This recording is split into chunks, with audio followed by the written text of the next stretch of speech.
What's going on, everyone? Welcome to another episode of 100 Yards of Football Sports Talk Radio. I'll be your host and producer this evening, Logan Landers, and joining me here this afternoon to talk about the 2025 NFL Draft prospect, Jalon Walker, the linebacker out of Georgia. Helped me break him down today, talk about what we like, what he can improve on, is, of course, the very talented Brian LaBelle. Brian, how you doing this afternoon, man? And let me know, what do you like about Jalon Walker? This guy, it seems like when the lights get brighter, he definitely seems to show up. If he could play against Texas every single week in the NFL, I think he would Number have one right there. he might be the best player ever. But the way Georgia used him too is how a lot of the defensive coordinators are going to try to use him at the next level. He can do just about anything. He can rush. He's not a hand in the dirt guy, but he can play middle linebacker. He can play outside linebacker. He can spy. He can come out to the quarterback. He does everything really well. It's just explosiveness. When you watch the tape, it just jumps out at you. He's everywhere. He's all over the field. If there's a guy that needs to be brought down, he's holding the ball. He's in the vicinity. It's kind of crazy how good he is because he really didn't get a lot of playing time his first 2 years, and now he's probably the best player on that defense. That's the crazy thing too, is just that the fact that he is relatively young in terms of his playing time, because this was really his first season with consistent starts. And we kind of see it more in basketball in terms of guys who ball out 1 year and then they leave. That's kind of what we got from Jalon Walker, right? We didn't get to see a whole lot of him, but I mean, what we did see, he was very impressive. When you look at his size, he's standing at around 6'2", 245. He could be a little bit leaner, he could be a little bit heavier, but that's a good frame you want for a linebacker. You see the photos here. He's already built. He's a lean guy, right? He's got good speed. He's got good power as well if he needs to. And that's what I think he is that he is just very versatile. You can line him up. He can go, stride for stride with tight ends with ease. He could also match up with some receivers if they go across the middle and he's there. He is a very talented weapon. And like you said, he did great against Texas in their matchups this season. He does well in zone coverage. He's got a good eye for the ball also, playing off ball, and he's good against the run too, right? He takes on blocks. He's good at just kind of getting past those guys, and he might not always get the tackle, but he's always seems to just be near the ball or be near the ball carrier, and he seems to just make a tremendous impact. Yeah. The good thing for him too is he's doing it against LSU. He's doing it against Texas. He's doing it against Alabama. He's doing it against Florida. These are guys who more than likely for the next couple of years, you're probably going to see them on NFL rosters on Sunday. So he's already doing it against these guys. And I think, everyone talks about the SEC. I know this playoff has kind of been like, oh, is the SEC overrated or whatever? But, I think draft day is really when you find out how good the SEC is. And that's why you're seeing all these Georgia Bulldogs taken. That's why you're seeing all these LSU Tigers taken, these Ole Miss Rebels taken. Because these are NFL caliber guys. They are. And, what he's been able to do, credit to him also, because we talked about it earlier. We said, hey, he didn't really play his first 2 years, but you look at the talent Georgia has at the position and on defense in general. It's really hard as a freshman or a sophomore to command playing time, but to be able to just come in as a junior and Kirby says, all right, let's go. You're ready. And you're the leader on the defense. He answered the bell every single time. It's just, I would say Georgia's offense was questionable for certain points this year. I know Carson Beck was an issue. There were games where he's really good, games where he was mediocre. But the defense, they came to play. They brought it almost every single week. They had a hiccup against Alabama a little bit there, but the defense was consistent, and he was the most consistent part of it. Yeah, no doubt about that. And the thing is that whenever you watch his game film, he is just a raw player. Yeah. Because, like I said, he hasn't had a whole lot of game time, right? He hasn't played a whole lot. So what you're seeing isn't a whole lot of technical ability. You're seeing just a lot of raw talent. And that's mostly with his speed, right? He's great in that speed rush. Whoever drafts him, there's going to be a lot of linebacker blitz, I'm sure, and he's going to be, right there as soon as the quarterback gets the ball just because he's so quick. But I think that whenever he does get drafted, he's someone who is going to have to learn a little bit more. It might take him a little bit longer to catch up to the speed of the game just because, like we've been saying, he hasn't played a whole lot. He was hurt in 23. He had a torn labrum, I believe, caused him to miss a little bit of time and like you said, not be a consistent starter because, the Georgia defense, they've had countless players. There's too many to list especially on defense. Yeah. In the last handful of years. So you have to really wait your turn if you go to Georgia. But he did. Credit to him. He waited his time and he showed out this past season. But I think that Wherever he goes to, it's someone that when you draft a Jalon Walker type guy, you're going to have to give him a little bit of patience, I think, at first, because, look, it's going to take a lot to just get adjusted to the NFL normally, like we see with a lot of rookies, but especially one who hasn't seen the field a ton.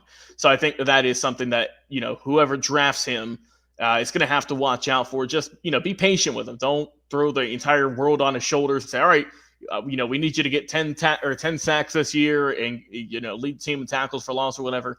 You're going to have to be patient. It might be, year one might be a growing pain, but I think that he has enough, talent we've seen on the field this year to really be a really solid player.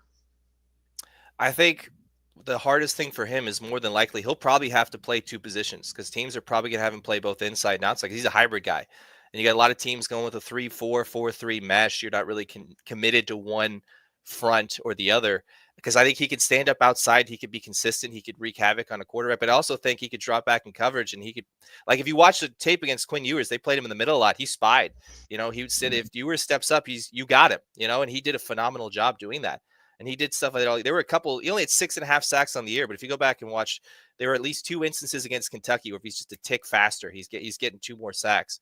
And he's making sure you got to get the ball out. You got to scheme for him. But I think his biggest strength and his biggest weakness is he's probably going to play both inside and outside. But if I'm a defensive coordinator and I'm giddy, it's like Christmas. It's like Christmas in April. You're giving me, are you kidding me? I get this guy on my defense. Amazing. Yes, let's get to work. Yeah, and we mentioned it earlier in the show that he shows up whenever, it's a big game. You mentioned it against Texas this year, but go back to 23 against Alabama when he had all those sacks, right, in the SEC championship game. He had 2 sacks, 5 quarterback hurries. That was a real coming out party right there. And like I said, in 23 and 24 is when he really got the shine. He played in 26 games altogether, and it's really a guy, this is a 3-down linebacker. You're not going to see him subbing out a whole lot because he's in tremendous just cardio shape. I see anywhere, it's not confirmed yet, but it's a guy who could easily run like a 4.4, 4.5 40. Who was just blazing fast speed. Led Georgia in terms of sacks in 23 with 5. So, you see that he is really solid in pass rush. I think that his coverage skills are solid. I think the one place that he can grow with is the running game in terms of running defense. That's kind of the one weak spot. If you had to pick any of the 3, is that he can grow there. But with for the most part, it's the NFL especially is definitely a pass heavy league. And obviously you have a couple of tremendous running backs, but for the most part, teams are stocking up on big arms than the running back of old. But I think that's definitely something he can learn to get later in his NFL career. So, Brian, where do you think, if you have a team or if you just have maybe a round, do you think Jalon Walker would go to? I've seen some people say he could be an easy first-round pick. Some say he could maybe drop to the second round. But what do you think? It's a defense-heavy draft. You got a lot of good players up front, just in the SEC alone. But unless he has a really bad combine, I just really don't see him getting out of the first round. I think some team can get him near the end of the first round who needs a guy. It could be a steal. I think if he shines, if he has just an out-of-this-world combine, I could see him potentially being maybe a mid-first-round pick because he's got the pedigree. He's got decent size. The tape is there. I don't know if you're a GM, why would you say no? It's hard to pass up on a guy if he's there, especially if you're not a quarterback needy team, if you're not a team that says, hey, both of our tackles are terrible. Like if you're the Vikings last night, you're like, okay, we probably shouldn't stay away from this guy. Maybe you'll get a couple tackles. But unless you're in that boat, I just don't see how you pass on him. Yeah, and I think a team that would really benefit for his services and someone that I think would be a good fit is right in the backyard. The Atlanta Falcons pick number 15 overall. We need help on defense. That's been the case for a couple of years now. Why not go after a guy who played in Athens for a couple seasons and is just someone that can get to the quarterback? Because we saw for the most part of the year they kind of came alive and a little bit too late with the Falcons defense and getting to the quarterback and getting pressure. But getting a really talented, just speedy linebacker like Jalon Walker, I think, could really help out this team as they continue to build their young core on defense. Like I said, they picked number 15. A couple of our teams that I've seen that Some people have linked him to that could also he could also be a good player for. The division rivals in the New Orleans Saints, I think, will be a good fit. I've also seen, of course, the New York Jets, who just seem to get pretty much everything at this point. Yeah. So that's just a couple of teams. Also, the Arizona Cardinals as well. They have a younger team as well, so I think he could fit really good there. But I would love to see him, keeping it in the red and black and trading in his Georgia colors for the Falcons. So I would love to see him on Sundays with Atlanta. I think that he would be a great fit, but like I said, we're just pure speculating here. But I think that Jalon Walker, he showed out in college. I hate we didn't get to see him even more. Like I said, we saw 26 games, which it might sound like a lot, but over college, it goes by so quick, especially with them playing, 16 some odd games now. It's just them adding games and everything, plus the playoffs. So this is a guy who shows up in big moments. And, it was great watching him grow and watching him play. And I can't wait to see what he does on Sundays. Brian, any final thoughts you have or on Jalon Walker here before we end the show? I think that'd be a dream come true for most of the Georgia Falcon faithful. If he were to be here on Sundays, I think he would be a good fit. I think it just depends on what the Falcons are looking for. But I mean, anyone that gets him is going to be. I think they're going to be happy. I just don't see how, it's a gigantic gamble. You never know. There's no such thing as a can't miss prospect. But everything's there. It looks like he's going to be really good at the next level.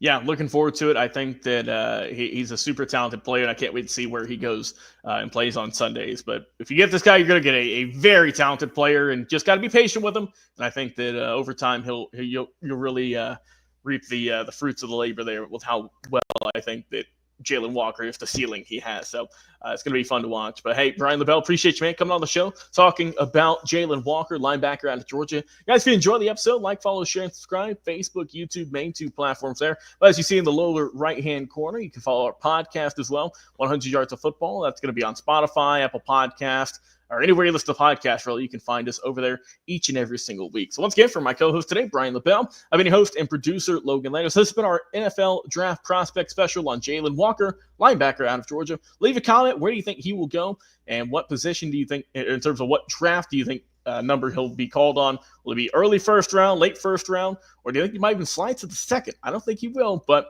we want to hear your comments, though, regardless. But hey, once again, for Brian LaBelle, I've been your host and producer, Logan Landers. We'll talk to you guys again on another